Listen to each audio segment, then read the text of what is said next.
Hello and welcome to Byju's IAS. Let's take up the analysis of today's The Hindu newspaper.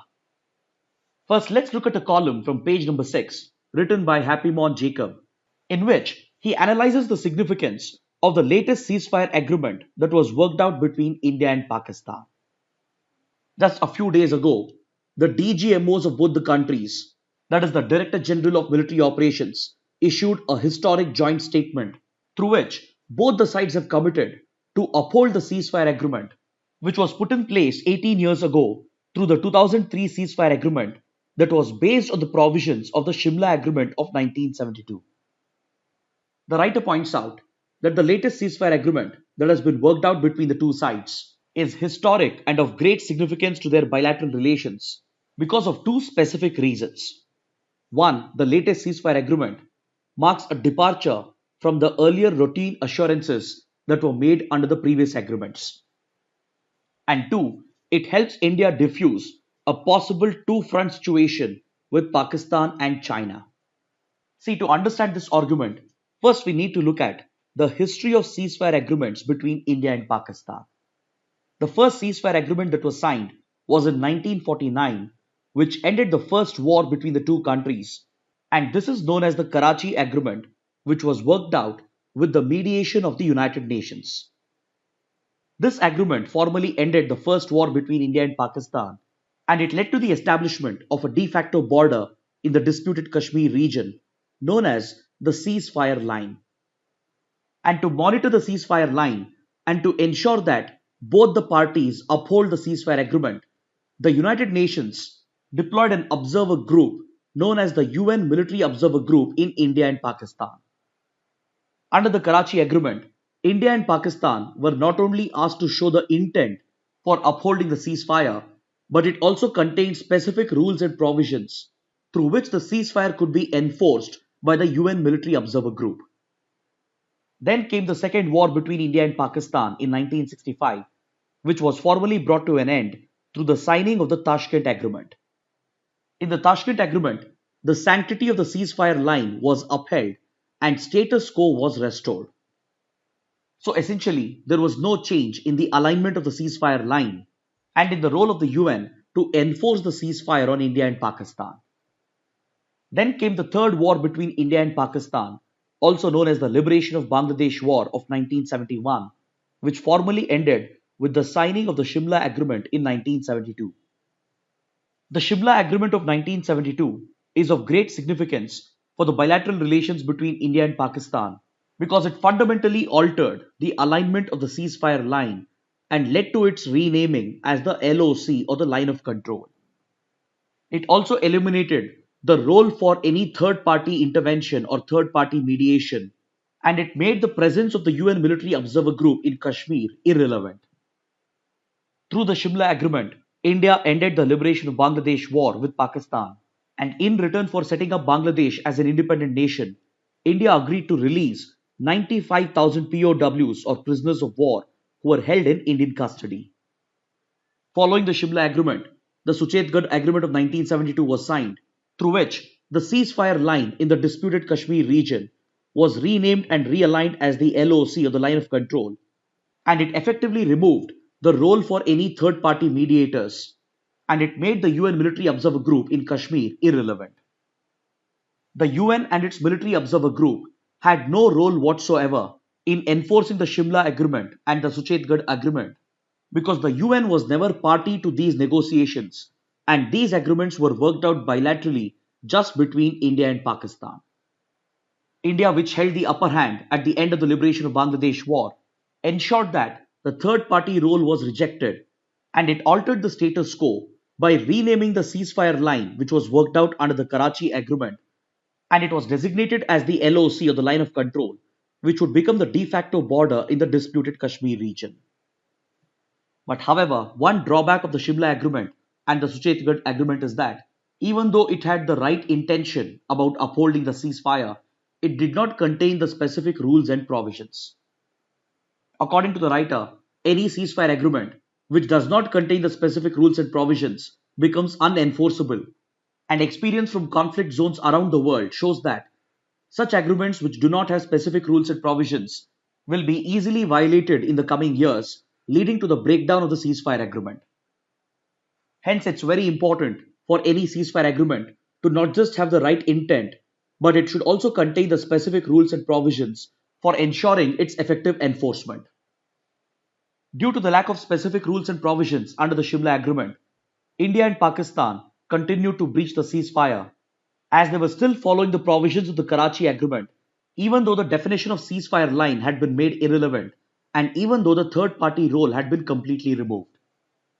So, due to this flaw in the Shimla Agreement and the Chhattisgarh Agreement, the ceasefire violations continued. But despite that, the Shimla Agreement is of great significance, especially for India, because it led to the removal of third party intervention as far as the Kashmir dispute is concerned. And it also placed obligations on Pakistan to not interfere in India's internal affairs and to not destabilize the country. Because under the Shimla Agreement, both the sides agreed to respect the ceasefire and work out any dispute through peaceful negotiations. These are the reasons why the Indian side still brings up Pakistan's commitments under the Shimla Agreement, and it continues to remain relevant even during today's bilateral negotiations. Then, following the Kargil conflict and Operation Parakram after the parliament attacks, India and Pakistan worked out a ceasefire agreement in 2003 that was based on the Shimla Agreement of 1972. The years that preceded 2003 was a very tense period in the India Pakistan relationship because both the countries had tested nuclear weapons and had even fought the Kargil conflict, and they again came almost to the brink of war during Operation Parakram, which was launched by India, which was a failed attempt to retaliate against the parliament attacks that was carried out by Jaish-e-Mohammed. Prior to this ceasefire agreement, militancy in Kashmir that was sponsored by Pakistan was at an all-time high. And in order to scale down these tensions and bring down ceasefire violations, reportedly the Indian and the Pakistani governments had opened back-channel talks in order to restore normalcy in the relationship. These back-channel talks that take place away from the glare of the media and the public managed to achieve considerable progress with political support from the leadership on both the sides. According to reports, these back-channel talks were facilitated by Pakistan's ISI and India's RAW, and it eventually led to this historic ceasefire agreement that was announced by the DGMOs of both the sides. This ceasefire agreement again had the right intention and it also had the blessings of the political class, but however, it again lacked the specific rules and provisions. It again relied upon the Shimla Agreement of 1972 and as well as the outdated provisions of the Karachi Agreement, and as a result, the 2003 ceasefire was also conveniently violated by Pakistan, especially from 2008 onwards. Because following this breakthrough in 2003, there was a period of normalcy in the relationship between 2004 and 2007. The next government of India, headed by former Prime Minister Manmohan Singh, grabbed this opportunity that was made available by the 2003 ceasefire agreement and opened secret back-channel talks with Pakistan, which was then headed by President Pervez Musharraf. To take forward these back-channel talks, both the leaders had appointed special envoys, and from India, senior IFS officer Satinder Lamba was appointed as the special envoy of Manmohan Singh, and President Pervez Musharraf had also made a similar appointment. These special envoys would meet in third countries or neutral countries where they would hold secret back-channel talks, and it has been reported that through these talks, India and Pakistan had come very, very close to resolving the Kashmir dispute and as well as other minor disputes such as Siachen and Sir Creek. If these talks had gone through and if a formal agreement had been signed, it would have easily been the biggest breakthrough in the India-Pakistan relationship.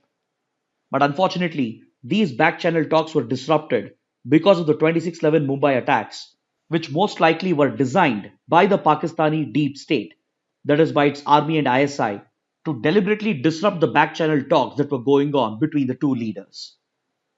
So ever since 2008, Pakistan has continued to blatantly violate the ceasefire, and every year it has carried out thousands of violations.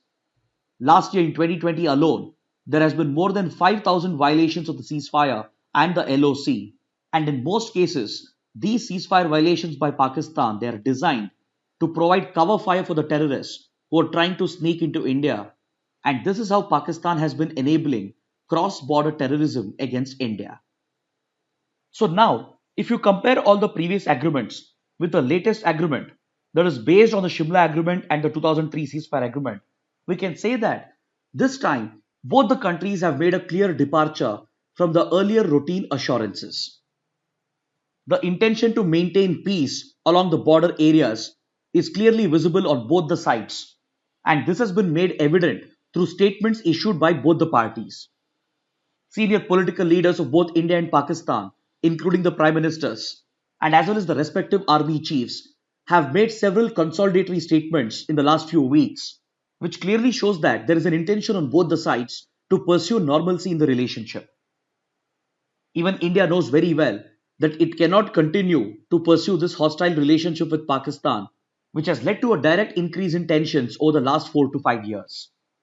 The Pulwama attacks of 2019 and the follow Balkot airstrikes of India clearly showed that the continuation of such hostile relations could lead to serious escalation, and such sustained tensions is neither in the interest of India nor Pakistan.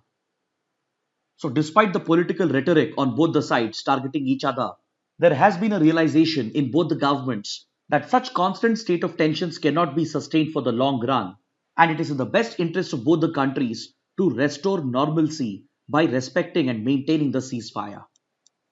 This also helps India to contain the threat of a two front conflict with a hostile Pakistan and an aggressive China.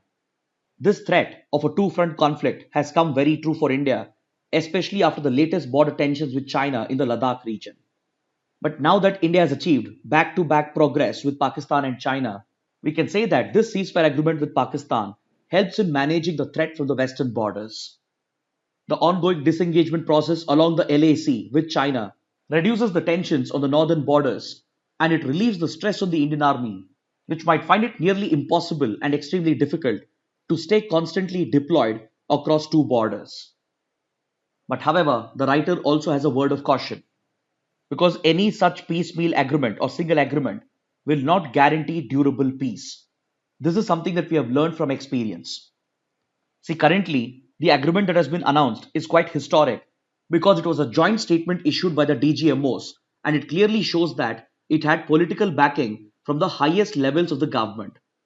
But however, this agreement alone may not result in durable peace unless and until progress is achieved in other domains as well. Now, for example, if you look at the 2003 ceasefire agreement, in the following years, at least between 2004 and 2007, there was considerable progress made by the then governments in other domains as well, including a back channel attempt to resolve the Kashmir dispute. And progress was also achieved with regard to improving trade and people to people relations between the two countries. This directly contributed to reduce ceasefire violations during this period, and it also brought down the scale of militancy in Kashmir. So the writer says that a standalone agreement alone won't be sufficient, and both the governments should capitalize on this historic opportunity provided by the latest ceasefire agreement and further build upon this by trying to resolve the border dispute, including the Kashmir dispute, the Siachen and the Sir Creek disputes, and also make progress in other areas such as trade, connectivity, people to people relations, etc.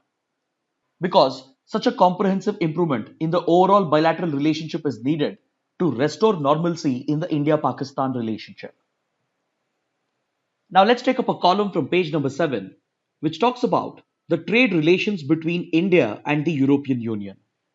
See, the European Union is one of India's largest trading partners, and the EU region, especially Western Europe, is a major destination for Indian exports. To take this trading relationship forward, both the sides are working on a FTA known as BTIA, which stands for Broad Based Trade and Investment Agreement.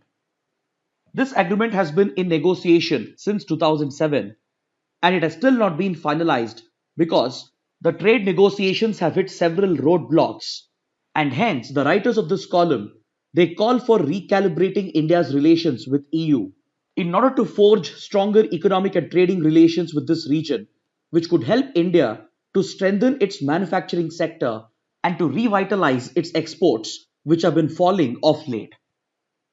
See, India's vision of achieving self-reliance under the Atmanirbhar Bharat initiative will definitely help the country to reduce its dependency on foreign supply chains. But this vision of self-reliance shouldn't result in India's economic isolation. And it's very important for India to work with key trading partners such as the EU in order to strengthen its manufacturing sector and to boost its exports. But in order to achieve that, what we need is an FTA such as the BTIA, which is currently in negotiation. See, any free trade agreement tries to reduce the barriers to trade. And there are essentially two types of barriers to trade. We have tariff based barriers that is related to your taxes, such as import duties, custom duties, etc. And the other barrier to trade is non tariff barriers, that is, barriers that are not directly related to taxation. This could include infrastructure, connectivity, immigration policies, etc. Any FTA tries to promote the free movement of goods, services, investment, and maybe even people so that the economic and trade relations between the two regions can be improved. In the past, India has signed several such FTAs with many countries and with many regions. But unfortunately, India has mostly had a bitter experience with FTAs, and it has led India to take a defensive stand when it comes to FTAs. This was one of the reasons why India decided to quit the RCEP negotiations. Because when FTAs are not well negotiated and if they are one sided, it could result in the flood of cheap imports from the other side, which could directly affect your domestic industry. For example, India has had this bitter experience with the ASEAN grouping. With the ASEAN grouping, India has signed an FTA which applies for goods, services, and investments. And it has resulted in a flood of cheaper imports from Southeast Asian countries, which has eroded India's domestic industry in a few sectors.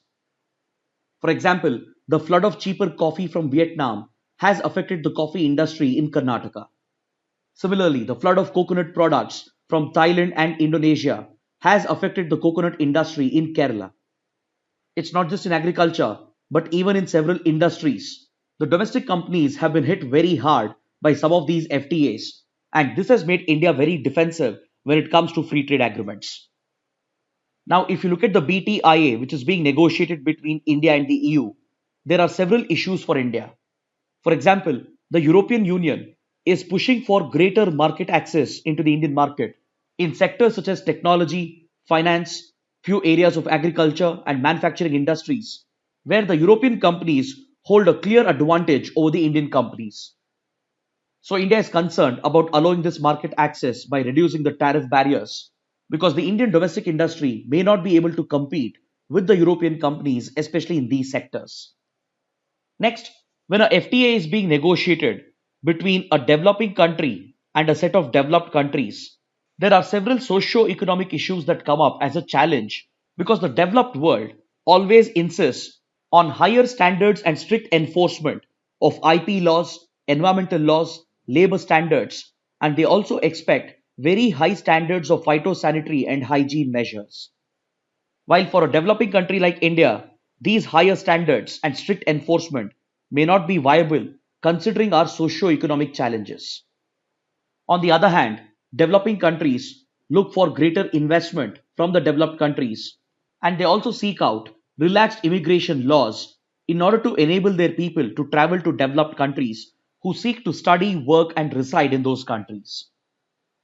All these issues have emerged as a roadblock to the ongoing BTIA negotiations, and it appears that India has again become defensive with regard to these FTA negotiations with the EU. But the writers call upon the Indian government to recalibrate its economic and trading relations with the EU to further strengthen the strong trading relationship that we already enjoy. See, India is already one of the largest beneficiaries of the GSP program of the European Union. GSP stands for Generalized System of Preferences. Under the GSP system, developed countries and developed regions like EU, they provide preferential treatment and preferential access to certain category of imports that are coming in from developing and underdeveloped countries.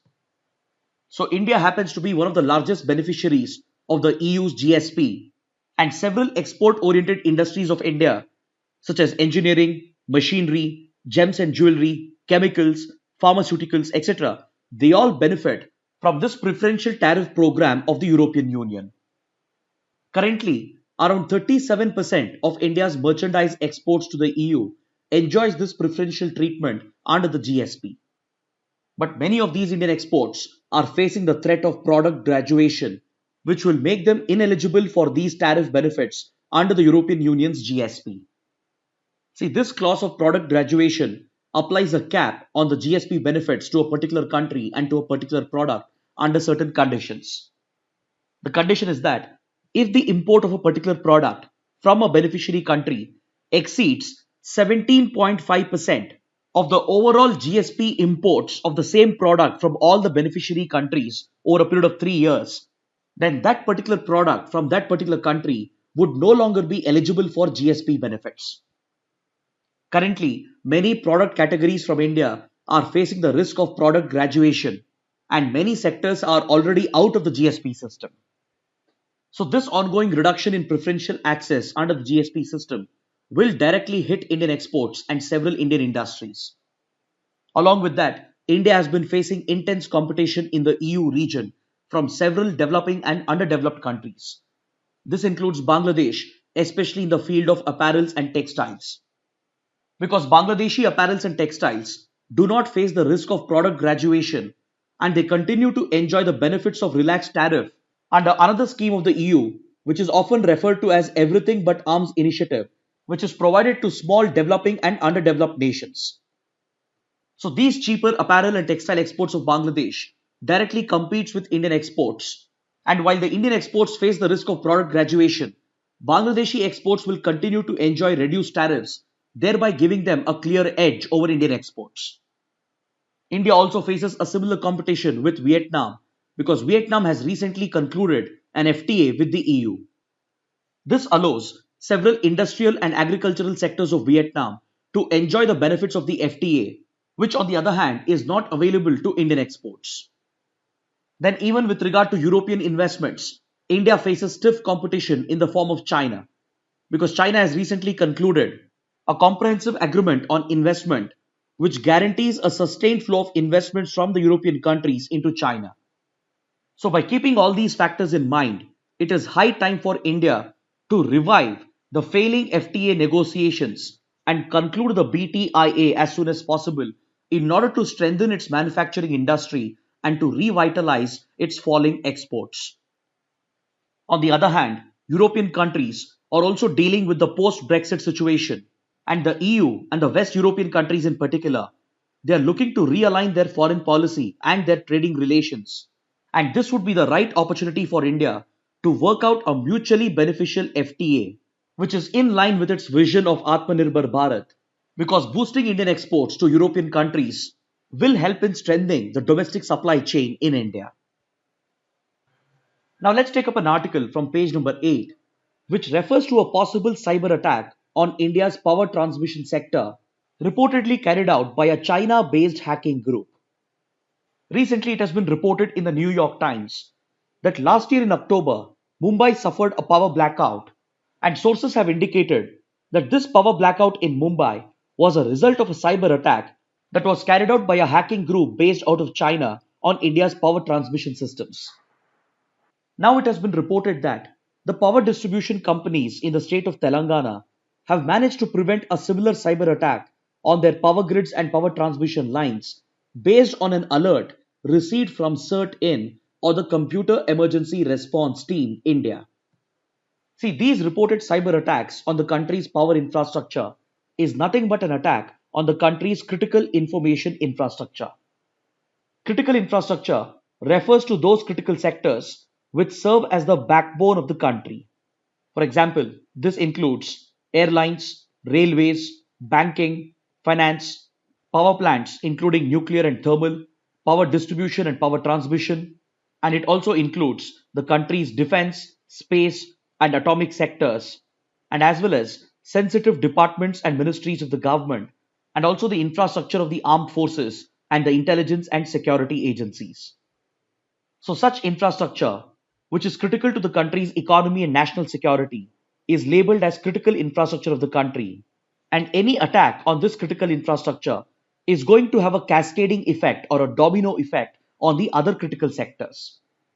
And the computer systems, which are a part of these critical infrastructure sectors, they are referred to as our critical information infrastructure.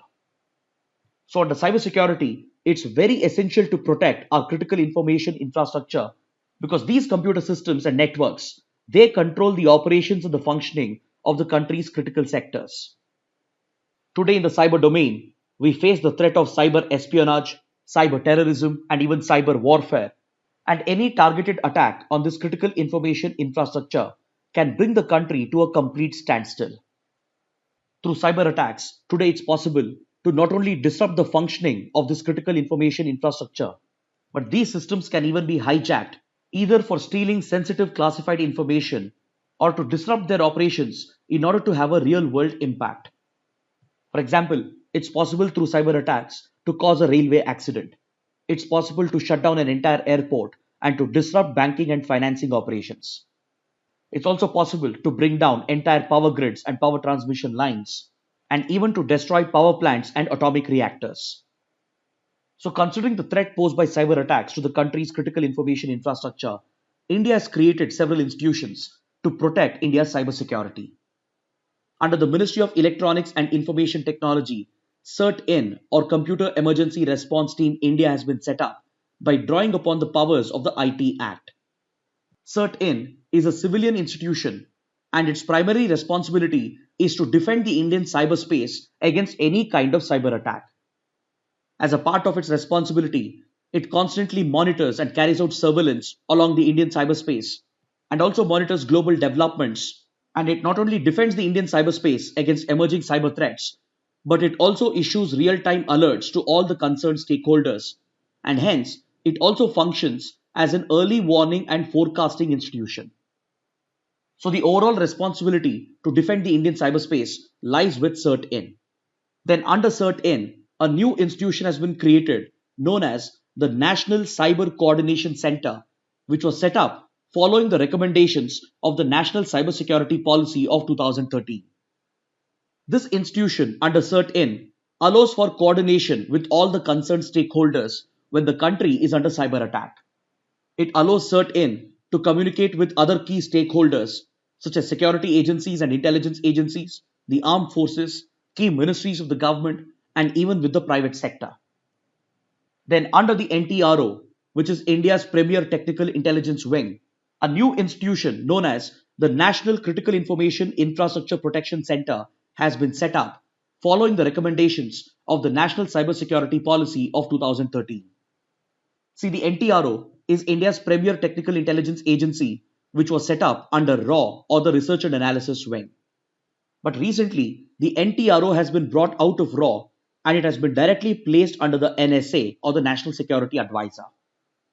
So, under the NTRO, a new institution has been created which is dedicated to protecting India's critical information infrastructure. This institution is known as the National Critical Information Infrastructure Protection Center. Its only mandate is to defend the country's critical information infrastructure against any cyber attacks.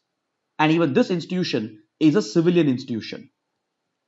Then finally, India has even created a military institution to deal with cyber attacks and cyber warfare known as the Defense Cyber Agency. The establishment of such a dedicated military institution for dealing with cyber attacks was recommended by the Naresh Chandra Committee, and after several years of delay, in 2018, the government has finally approved the establishment of the Defense Cyber Agency. This defense institution not only specializes in defending India against cyber attacks, but it can even carry out offensive cyber warfare operations if required. Now let's look at an article from page number 10. At the United Nations Human Rights Council, India has exercised its right of reply to target Pakistan for its consistent sponsorship of terrorism and violation of human rights and religious rights. India has reiterated that Kashmir is an inalienable part of Indian territory and Pakistan has no locus standi to bring up the Kashmir dispute at international platforms like the OIC or the Organization of Islamic Cooperation or at the United Nations. This harsh statement from India comes in the backdrop of repeated attempts by Pakistan to internationalize the Kashmir dispute. India has reminded the UNHRC that Pakistan continues to violate the human rights of people in the entire South Asia region by constantly sponsoring terrorism out of state funds and by hosting various terror outfits, including notorious terrorists who have been designated by the United Nations. India has highlighted how Pakistan even gives a pension to retired terrorists from state funds, and it has called upon Pakistan to explain why it has failed to prevent the flourishing of terror sanctuaries on its soil. Next, India has also highlighted the challenges faced by religious and ethnic minorities in Pakistan. India has questioned why the size of religious minorities, such as Christians, Hindus, and Sikhs, has shrunk drastically since independence. India has also highlighted the plight of several ethnic and religious minorities, such as Ahmadiyas, Shias, Pashtuns, Sindhis, and the Baloch people, who have been subjected to years of persecution and oppression under the authoritative laws of Pakistan and under the draconian blasphemy laws, which has enabled religious fundamentalism and extremism to flourish in the country. Now, before we conclude the session, let's look at a couple of mains practice questions. The first question: the new India Pakistan agreement on maintaining ceasefire is different from the earlier routine assurances and also helps in diffusing an ugly two front situation. Discuss. The second question: forging stronger ties with the EU region could help India strengthen manufacturing and revitalize exports. Evaluate. Kindly write an answer to these questions and post your answers in the comment section below. So, this concludes our discussion for the day. Thanks for watching.